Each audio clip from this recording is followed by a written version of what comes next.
Assalamualaikum warahmatullahi wabarakatuh. Kembali bersama saya Ngestiwi Hayuning Tias yang akan mendampingi teman-teman semuanya di acara podcast PKS Papua Barat.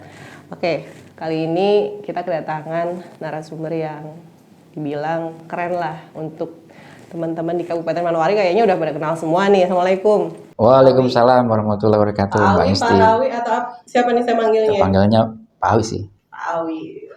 Kang Awi, senes ya? Iya, jangan bilang Pak lah, kan itu bakal Pak. Mas Awi biasanya, Mas Awi. Mas Rawi. Mas Awi aja. Menjangkar namanya, Pak. Iya, Mas Awi lah. Mas Awi. Oke, hari ini kita udah sama-sama Kita udah bareng sama Mas Awi. Nah, siapa Mas Awi ini?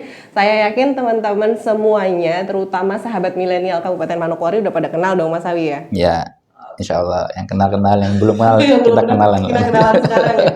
Tapi kayaknya nggak keren kalau Pak Awi, Mas Awi nggak kenalan dulu nih.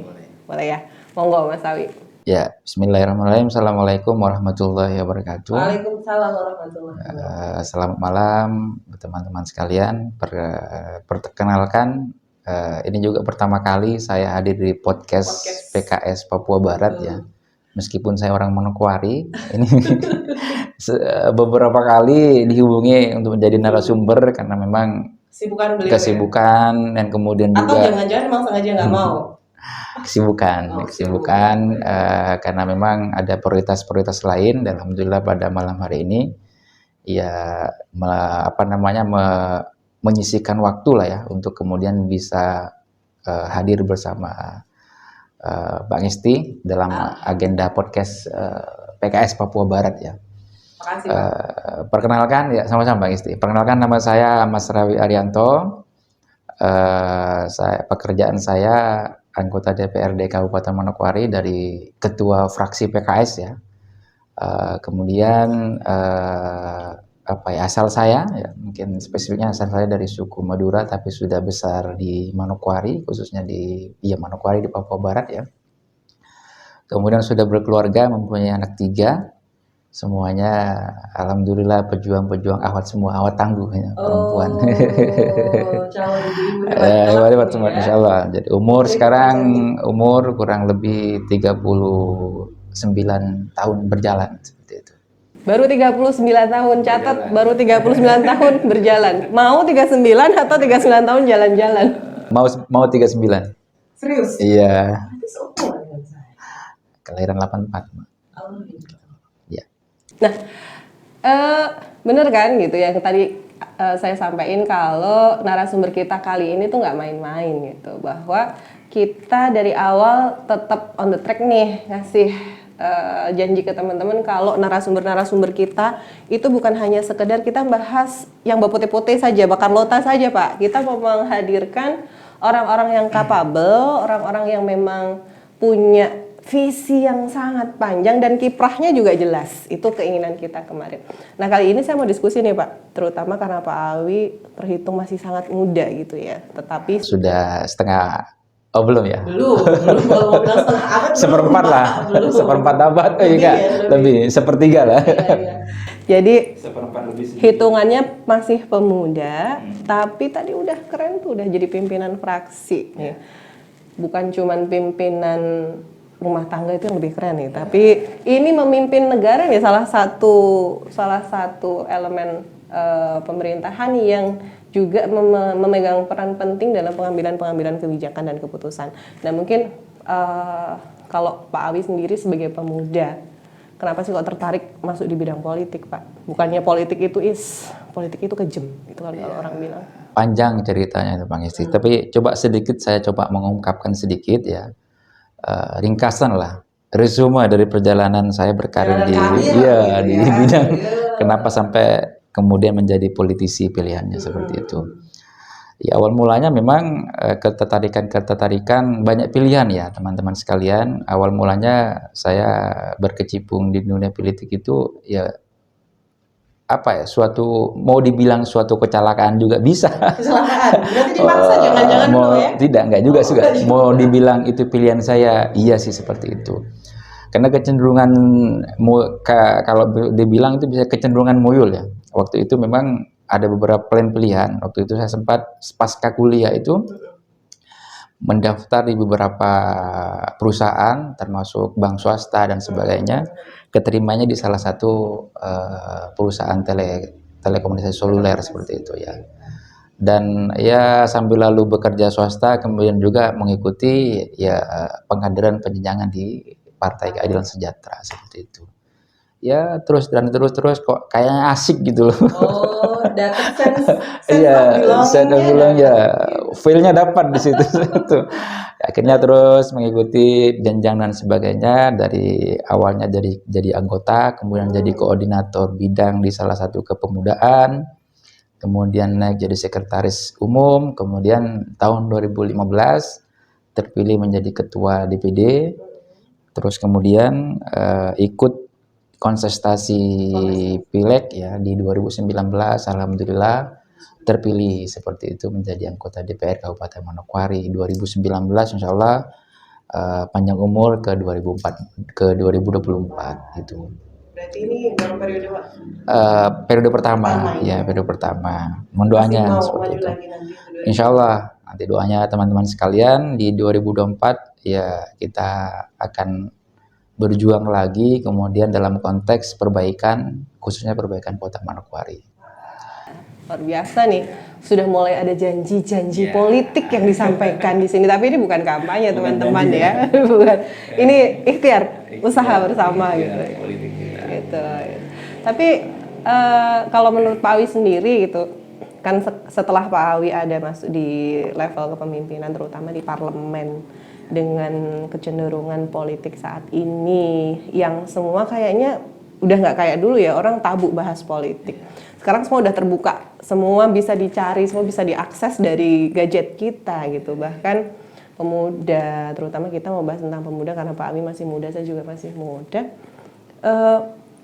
Kalau menurut Pak Awi, kecenderungan pemuda saat ini melihat perpolitikan, dunia politik, kemudian terutama di skup kecil Manokwari sendiri seperti apa? Ya, kalau kita berbicara kontribusi pemuda dalam konteks politik ya, kalau kita lihat kondisi perkembangan Indonesia awal-awal itu tidak bisa lepas dari pemuda, golongan muda ya. Apa namanya? Jadi antara pemuda dengan politik itu dua entitas yang tidak bisa terpisahkan. Itu dari sejarah berdirinya bangsa ya. Budi Utomo 98 penggeraknya adalah pemuda. Kemudian Sumpah Pemuda 1028 juga penggeraknya pemuda seperti itu. Sampai Reformasi 98 juga yang jadi katalisatornya adalah pemuda. Ya, periodik 20 tahunan ya seperti itu yang referensi yang saya baca seperti itu. Semuanya tidak bisa lepas dari pemuda, termasuk konteks Manokwari seperti itu. Yang kami paham Manokwari salah satu daerah yang saya tempati dari tahun 2004 ya. 2004 ya, karena saya juga belum enggak, saya transfer dari Serui. Dari Serui ya kuliah, 2005 kuliah, kemudian kampus ya. Jadi orang Manokwari seperti itu. Dinamika dua pemilu ya yang saya ikuti dari tidak ya, 2009, 2014, 2019 ya. 3 pemilu yang saya ikuti ini memang keterlibatan kaum muda memang agak cenderung presentasenya naik ya. Kalau saya perhatikan ya. Keterlibatannya dari 2004 itu 2009, 2014, 2019 itu kecenderungannya itu mengalami tren kenaikan ya. Kalau khusus konteks Manokwari. Ini di parameternya apa? Kemudian salah satu contohnya ya. Keterpilihan kaum muda di parlemen itu ya dari tahun 2004, 2009, 2014, 2019 itu semakin naik persentasenya. Ya, jumlah persentase umur 40 tahun ke bawah seperti itu. Itu semakin meningkat ya. Contohnya sekarang ya 2019 itu hampir didominasi oleh kaum muda. Umur dari 40 sampai umur di bawah 40 ya. kurang lebih dari 25 anggota dewan itu didominasi kurang lebih itu sekitar 15 orangan itu umur di bawah 40 orang, 40 tahun seperti itu. Masih muda-muda. Iya, termasuk milenial, termasuk saya di bawah 40 ya. 30 tahun. Berapa ya? 35 ya? 30. Definisi milenial ya? Iya. 35 tahun. Kalau definisi pemuda di dalam undang-undang kita, Undang-Undang Nomor 40 tahun 2009 itu umur 16 sampai 30. Itu disebut kaum muda. Ya, selebihnya itu Kita ya. fresh graduate muda. Ya, selebihnya itu adalah berjiwa muda. Kalau WHO sampai 60 ya. 60 tahun pemuda. 60 tahun pemuda. Yang WHO dong. Ya, ikut WHO seperti itu. Jadi teman-teman, untuk konteks kontribusi kita di kalau kita lihat persentase kenaikan ya, ketertarikan pemuda memang persentasenya cukup cukup signifikan ya. Ya, di istilahnya hasilnya itu memang kaum milenial itu sekarang lebih mendominasi di legislatif seperti itu. Dan ini sesuai dengan bonus demografi kita ya. Karena memang usia di bawah 40 itu sekarang mendominasi seluruh Indonesia ya. Efeknya kepada kontribusi ke percaturan politik di Indonesia maupun di lokal ya, khususnya Manokwari seperti itu. Kalau kita lihat memang kontribusi teman-teman pemuda khususnya milenial ini luar biasa ya. Sudah kemarin terakhir kalau yang saya ingat yang pemilu 2020 ya, di pilkada pemilihan bupati ya. 2020 ya. 2020 itu kita memilih bupati, kontestasinya sangat luar biasa, dan itu yang menjadi katalisator, menjadi ujung tombaknya itu adalah rata-rata anak muda seperti itu ya. Kita sudah bukan jarang ya, hampir 50-50 ya. Yang dulu yang kontestasi tahun 2009 itu, kalau saya ikuti itu masih didominasi masih kaum yang berjiwa muda. Iya, yang berjiwa muda. Nah, kontestasi 2014 itu atau 2015 pemilihan pilkada itu masih sedikit ya kaum muda yang terlibat. Kemarin sudah malah ujung-ujung tombak itu untuk meraup suara milenial itu atau swing voter itu ujung-ujung tombaknya ada anak-anak milenial, anak muda. Artinya dengan dinamika yang terjadi baik itu secara nasional maupun lokal itu sektor politik itu mulai dilirik sama anak-anak muda, khususnya di Manokwari seperti itu Mbak Isti, seperti itu. Saya tertarik tadi Pak, terkait dengan tadi kan hampir sebagian besar anak-anak muda ini jadi ujung tombak nih. Apa ini bisa diartikan sebagai sebuah kegelisahan? Bisa nggak diartikan bahwa bisa jadi ada kegelisahan dari teman-teman muda gitu? Kegelisahan yang kemudian teman-teman anak-anak muda ini kan mengekspresikannya itu dengan bermacam caranya mereka seperti itu. Salah satunya ikut berkontestasi atau berkontribusi dalam event-event periodik politik, dalam kontestasi politik. Ya. Dan kalau kita merefresh Pileg 2019 itu didominasi oleh caleg BCAD-nya itu, caleg-calegnya itu anak-anak muda di bawah 40-an. Makanya yang terpilih kemudian hampir 60% itu usia 40 tahun ke bawah seperti itu. Ya, mungkin itu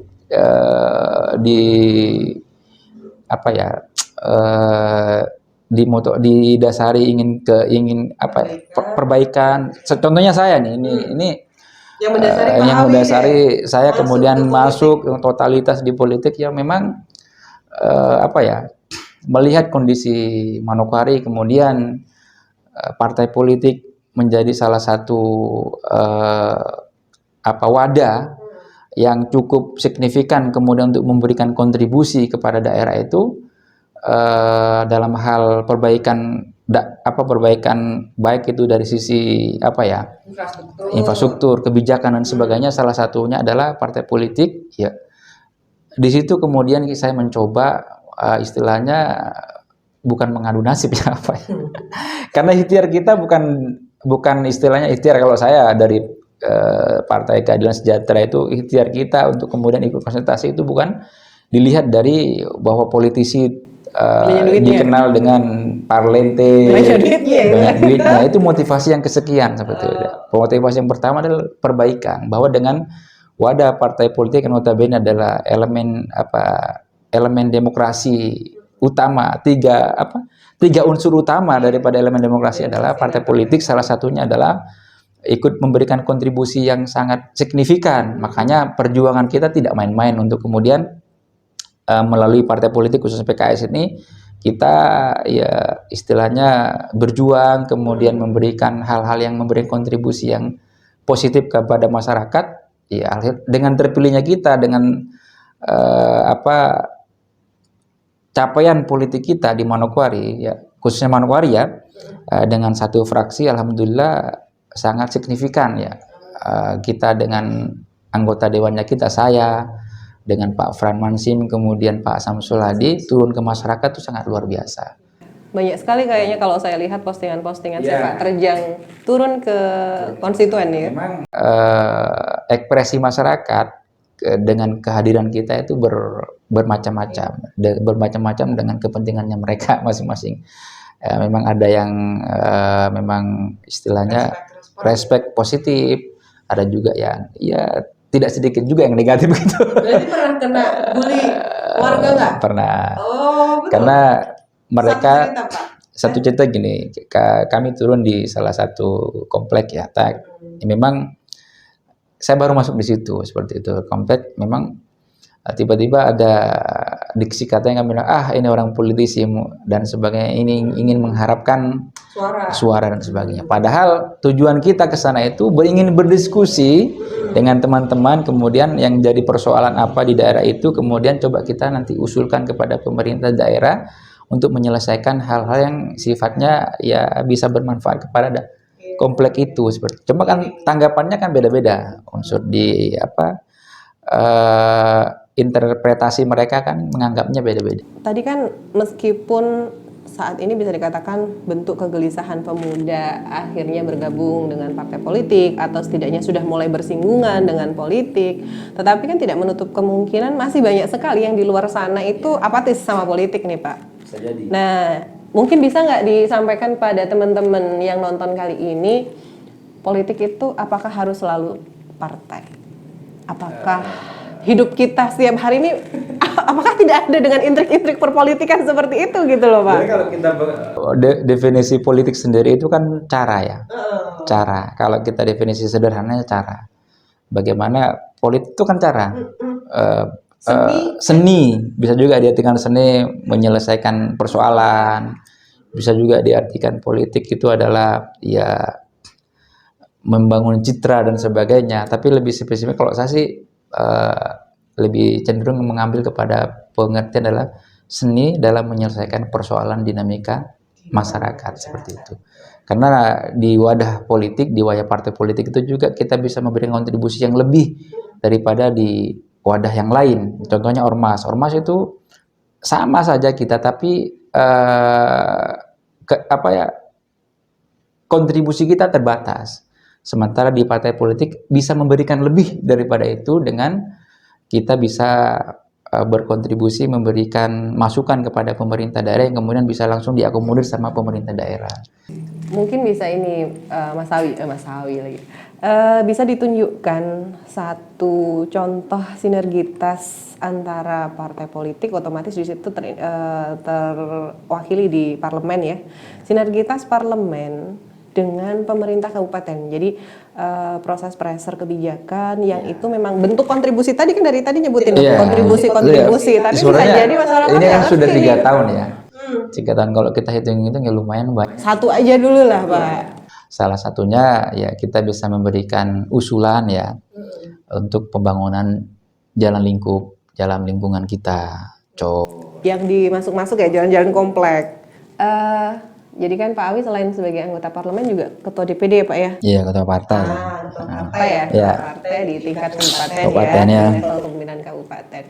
Pertanyaan saya, PKS membuka nggak peluang untuk kaum milenial untuk mencoba berpartisipasi dan berkontribusi yang kayak tadi Pak Awi bilang? Kalau ya, artinya instruksi dari DPP itu PKS itu adalah partai yang terbuka. Artinya ketika dikatakan partai terbuka berarti semua kalangan kita akomodir, boleh, sangat boleh malah. Dan kami sangat berharap seperti itu ada kaum milenial yang tertarik kepada khususnya kepada PKS, silakan. Karena memang dari apa namanya biasanya apa ya, kaum muda kan banyak sekali nih ide-idenya dan sebagainya, dan kita berharap ide-ide itu bisa bisa bersama-sama dengan PKS kita kemudian untuk mendorong untuk sama-sama membangun Manokwari seperti itu. Oh, gitu ya. Berarti PKS terbuka ya? Terbuka siapapun, agama apapun, kemudian dari suku manapun, ketika usia berapapun, dari 17 tentunya ya, 17 tahun ke atas lah tentunya ya. Yang masuk kategori yang bisa berpartisipasi dalam kandidat, ada dalam kontestasi politik seperti itu, atau yang mau jadi calon anggota dewan, kami sangat lebar membuka pintu sangat seluas-luasnya bagi kaum milenial. Silakan langsung ke kantor, bisa menghubungi kami langsung, bisa menghubungi pengurus yang lain seperti mendaftar. Sementara ini kan ada penjaringan nih bagi penjaringan BCAD ya, teman-teman anggota dewan, anak-anak muda, adik-adik saya atau kakak-kakak saya, abang-abang saya mau daftar, silahkan seperti itu. Dan salah satu anggota dewan kita adalah Kepala Suku Besar Mansim ya, Pak Frans Mansim. Ya, seperti itu. Beliau putra daerah ya? Putra daerah asli Manokwari dan Kepala Suku Besar seperti itu. Yang pernah diundang di agenda upacara 17 ya di istana sama Pak Jokowi di tahun 2018. Itu kebanggaan tersendiri tentunya untuk teman-teman dan seluruh masyarakat Manowari ya.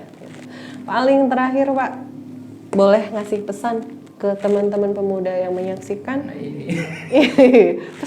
pesan yang nggak usah panjang-panjang tapi langsung klik gitu. Pesan untuk teman-teman kaum muda Manokwari ya, jangan berhenti berinovasi, berikhtiar untuk kemudian perbaikan khususnya kesehatan Manokwari di sektor manapun, terlebih lagi di sektor politik ya. Bagi teman-teman yang tertarik, mari bergabung bersama PKS, kita sejahterakan Manokwari, bersama-sama mensejahterakan Manokwari, memajukan Manokwari ya, kemudian sehingga Manokwari menjadi kota yang berkembang seperti kota-kota yang lain di Indonesia. Terima kasih. Terima kasih sekali. Satu percakapan yang luar biasa gitu ya. Banyak sekali hal yang bisa kita ambil dari diskusi kita pada hari ini gitu tentang kontribusi pemuda terutama dalam kiprah dan kancah perpolitikan terutama di Manokwari ini. Bukti nyata ini yang ada di depan saya, seorang pemuda dengan berbagai talentanya kemudian sudah berkhidmat melayani masyarakat 3 tahun berjalan ya Pak ya, 3 tahun berjalan, dan tidak menutup kemungkinan beliau bersama pemuda-pemuda yang lain juga nanti akan selalu bergerak, berkontribusi, memberikan hal yang terbaik untuk Manokwari. Mungkin seperti itu Pak Mas Rawi, Mas Awi ya, Mas Awi, panggilannya ya Mas Awi. Terima kasih sudah hadir dan terima kasih kepada seluruh pemirsa podcast kali ini. Sekali lagi saya Ngesti Wihayuning Tias, mohon maaf apabila ada salah kata. Kami berdua mohon undur diri dan kita bertemu kembali di waktu dan yang lain kesempatan. Assalamualaikum warahmatullahi wabarakatuh.